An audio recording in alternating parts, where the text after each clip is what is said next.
Baik, saya nggak berlama-lama karena waktunya makin sempit untuk kita. Bapak Ibu sekalian, kita akan beralih pada prakteknya gimana sih diaplikasikannya di ruang dokter. Nah, ini ada Dokter Mia Gracia. Ini dokter yang saya bilang lugu loh, beliau ini tapi pinter, telaten, belajarnya sampai kemana-mana. Belajar dokternya S1-nya sih di Usakti, tapi kemudian melanjutkan banyak sekali course di bidang non-formal kedokteran gigi itu di Jenewa, di Italia beberapa kali, di Amerika, ya di Jakarta juga, di Bangkok dan lain-lain. Artinya dokter gigi Mia Gracia ini orang yang sangat serius mengembangkan diri.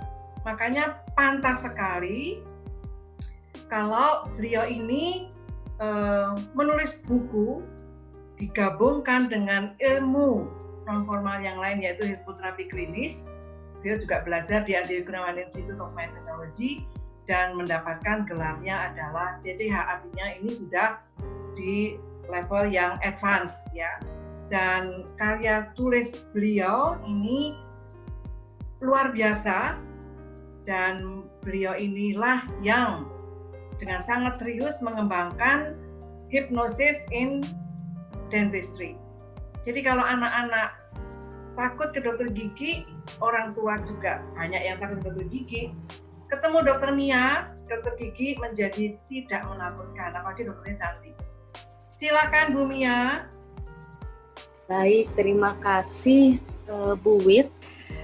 Selamat siang teman-teman, terima kasih khususnya kepada e-commerce FKM UI dan AHKI, Asosiasi Hipnoterapi Klinis Indonesia, yang telah memberikan kesempatan kepada saya untuk berbagi pada siang hari ini mengenai peran hipnosis bagi kesehatan gigi dan mulut.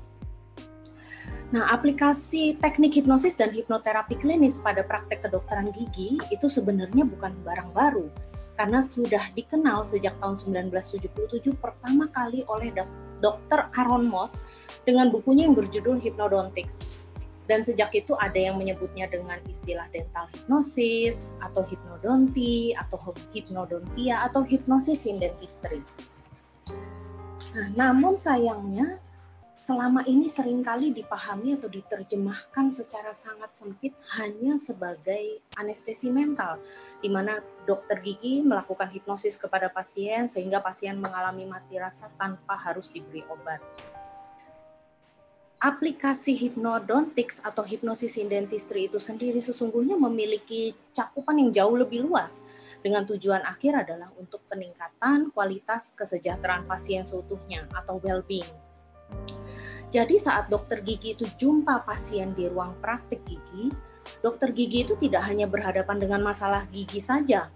Ada unsur emosi dan pikiran yang terlibat di dalam seluruh proses perawatan yang dijalani oleh pasien.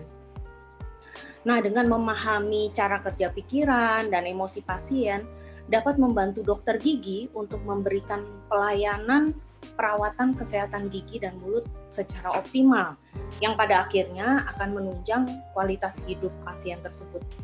Karena rongga mulut yang sehat itu merupakan filter dan benteng imunitas terdepan dari seluruh sistem saluran cerna, dan itu akan menentukan kualitas gizi yang diserap oleh tubuh kita, dan pastinya akan berdampak ke kualitas hidup pasien tersebut.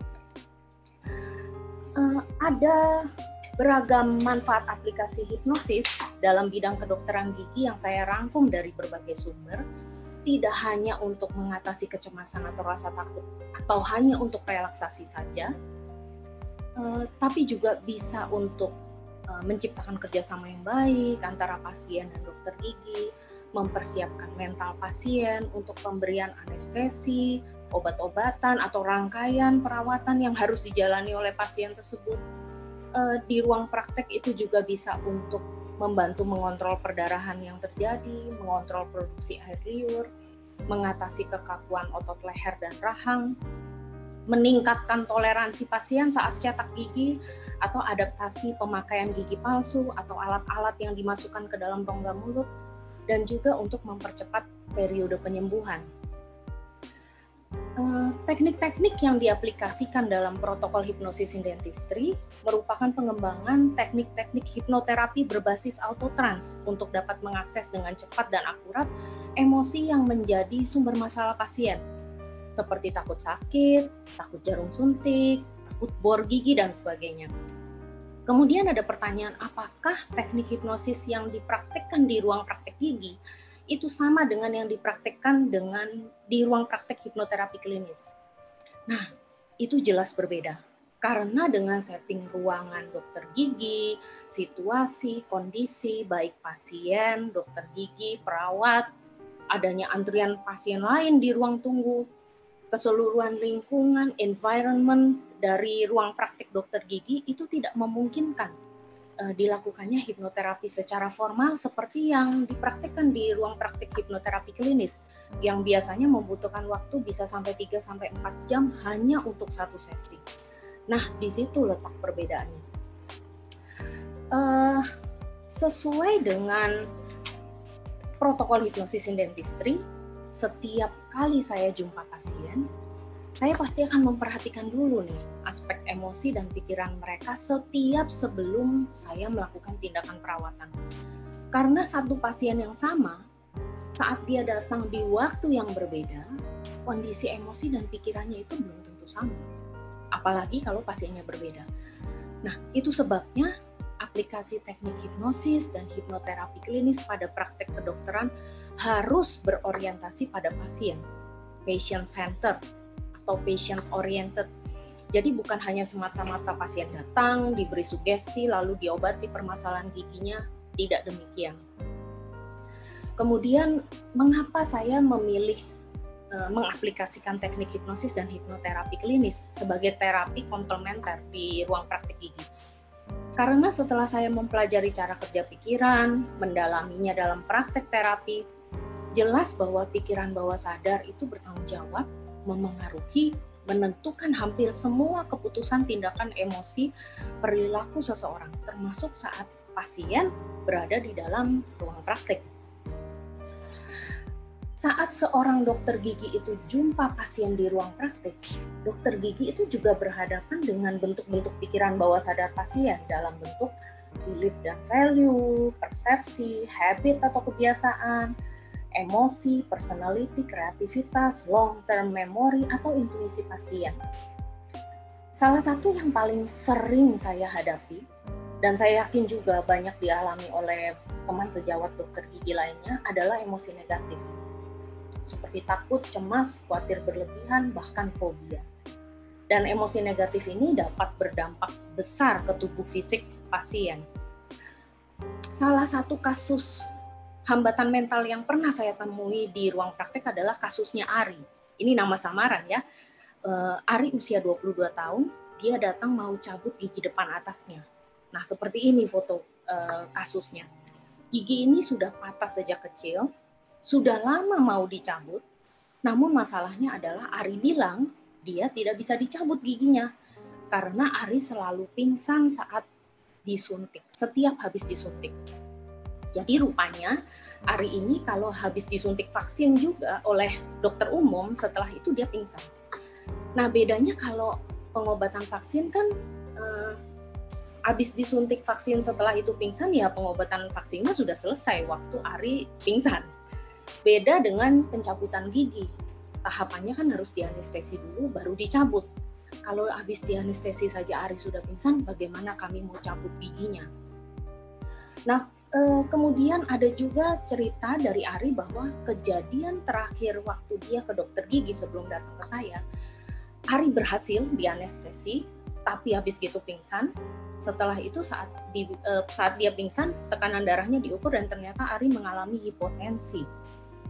Ari juga cerita nih bahwa dulu waktu kecil dia itu baru mulai pusing saat disuntik.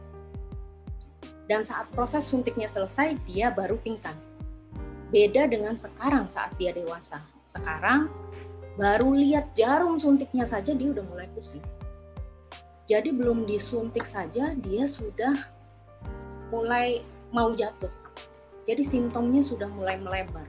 Dari sini saya mengetahui bahwa Ari ini memiliki emosi negatif terhadap jarum suntik dari sejak kecil, dan ini tersimpan dengan sangat rapi dan detail di memori pikiran bawah sadarnya, dan selalu teraktivasi secara otomatis melalui repetisi setiap disuntik oleh dokter atau dokter gigi.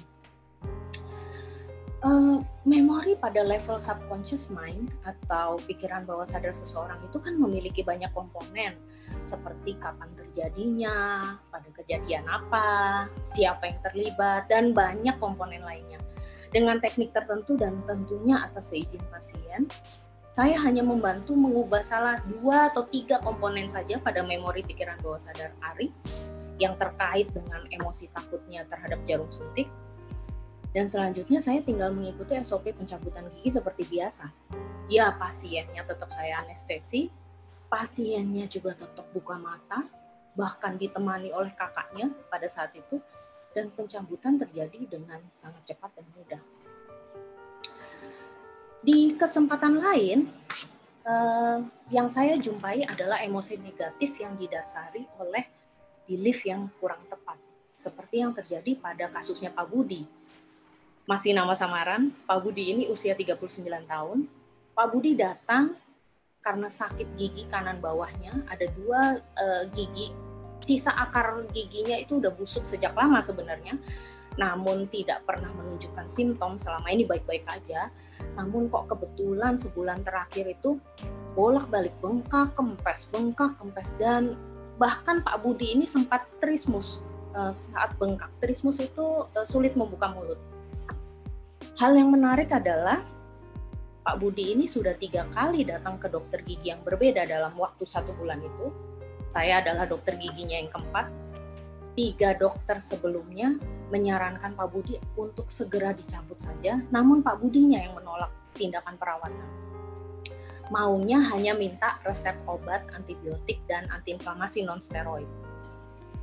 Istrinya juga cerita ke saya, kalau dia udah kesakitan dok, dari rumah itu udah ngomel terus mau minta dibawa ke dokter gigi, mau minta cabut aja, udah kapok, bilangnya begitu.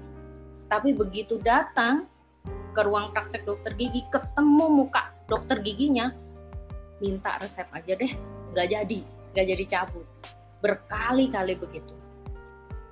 Nah, teman-teman, sebenarnya kasus ini mudah cabut giginya. Yang tampaknya tidak mudah itu belief-nya. Apa itu belief?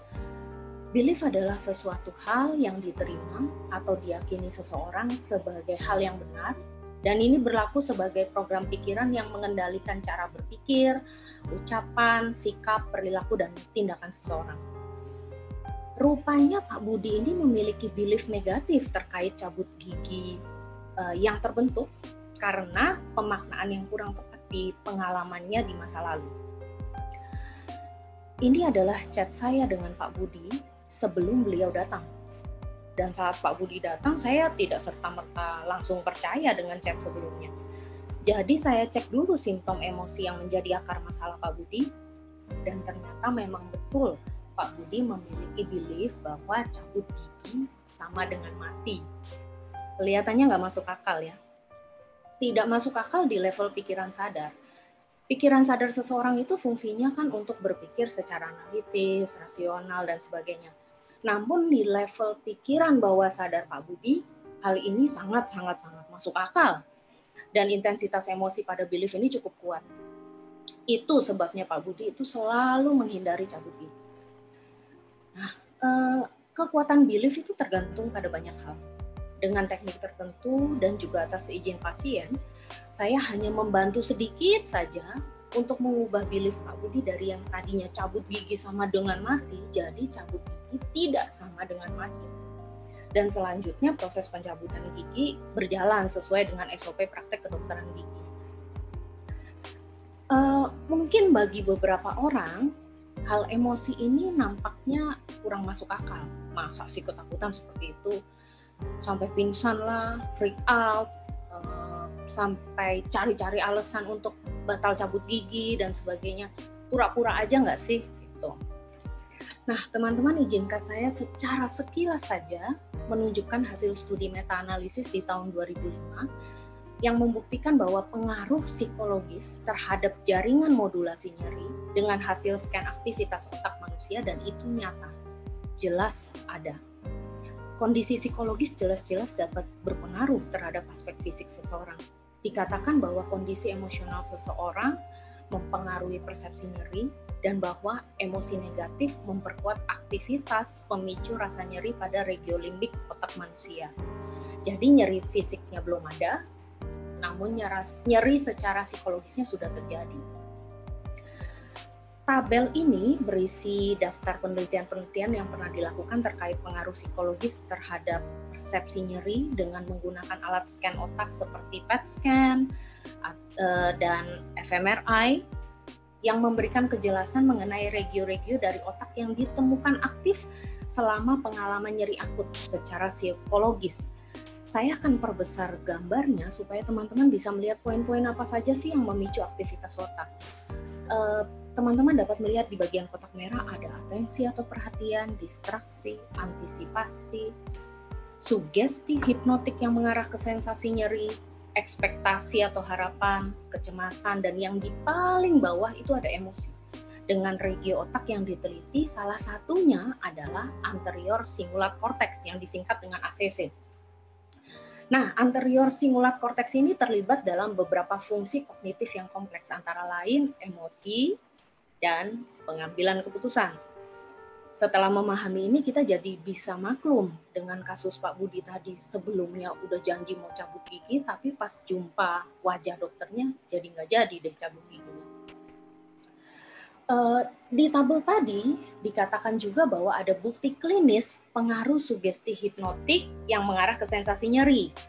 Ini sejalan dengan paparan penelitian di salah satu artikel review neuroscience oleh Benedetti et al., di mana seorang subjek penelitian dengan tanpa pemberian obat apapun, hanya menggunakan sugesti untuk memunculkan ekspektasi atau harapan negatif yang tinggi terhadap suhu panas derajat tertentu pada pikiran subjek, lalu aktivitas otaknya di-scan menggunakan mesin fMRI, diperoleh hasil aktivasi pada area-area otak di gambar paling atas itu, seperti talamus, insular cortex, somatosensory cortex, amigdala, dan sebagainya.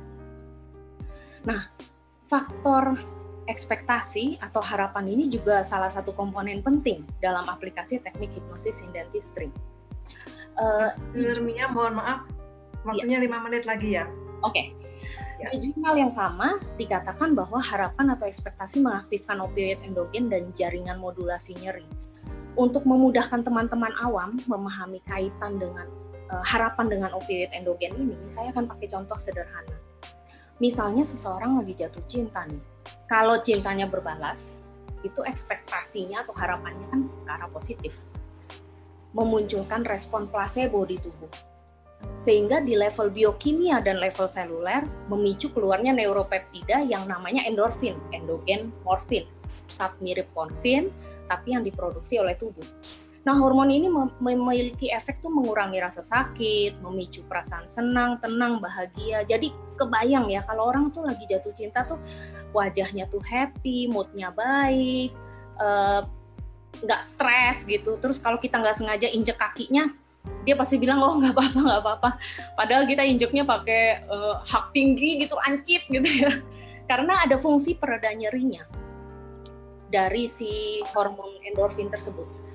Nah, kalau orang yang lagi jatuh cinta tapi cintanya nggak berbalas, itu kan ekspektasi atau harapannya negatif. Tidak memunculkan respon placebo, tapi respon nocebo, seperti tidak bersemangat, lemas, merasa tidak berdaya, dan sebagainya. Nah, itu yang keluar bukan hormon endorfin, tapi hormon stres terkait dengan respon stres HPA aksis. Hal-hal seperti ini yang mirip dengan pasien yang sudah sakit gigi, ketemu dokter gigi, ketakutan giginya diobati, jadi pikirannya itu sudah dipenuhi dengan pertanyaan sakit nggak ya, gitu.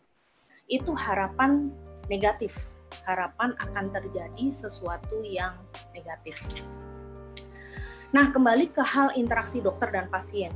Jadi saat dokter gigi berinteraksi dengan pasien di ruang praktik, ada begitu banyak data informasi yang masuk ke pikiran pasien, baik berupa visual, lihat alat-alat, auditori, dengar suara, kinestetik, olfaktori, bau obat-obatan, gustatori, pengecapan, lalu data informasi tadi memberi harapan di pikiran pasien, bisa harapan positif, bisa harapan negatif, tergantung cara kerja pikiran pasien saat itu, tergantung kondisi fisiknya, kondisi emosinya.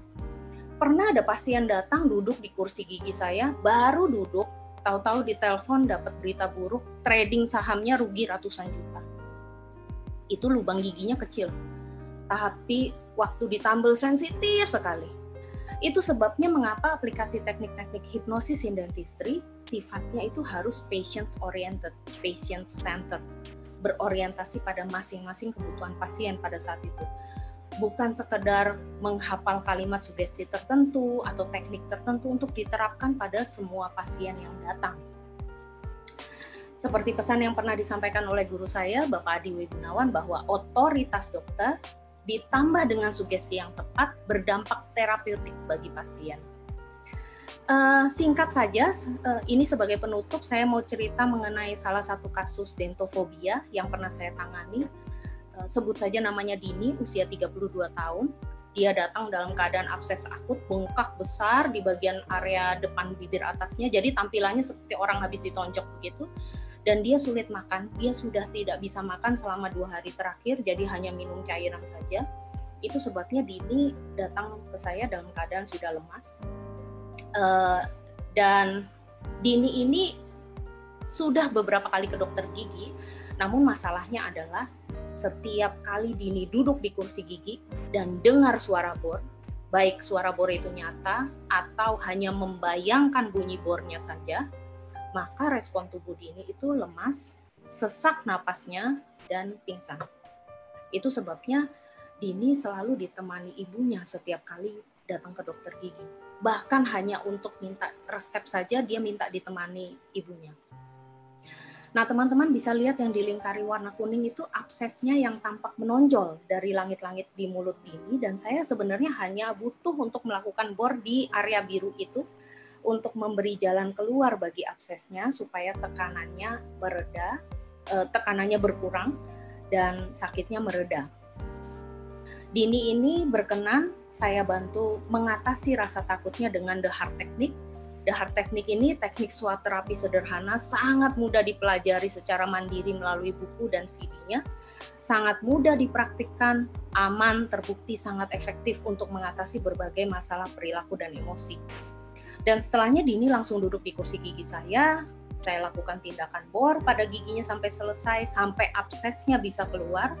Dini sama sekali tidak lemas, tidak sesak napasnya, dan tidak pingsan.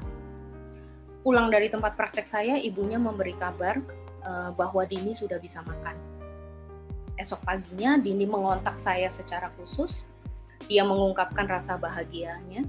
Di kunjungan-kunjungan berikutnya, Dini tidak lagi ditemani oleh ibunya. Dan dia menyelesaikan perawatan tidak hanya untuk gigi itu, tapi gigi-gigi lainnya.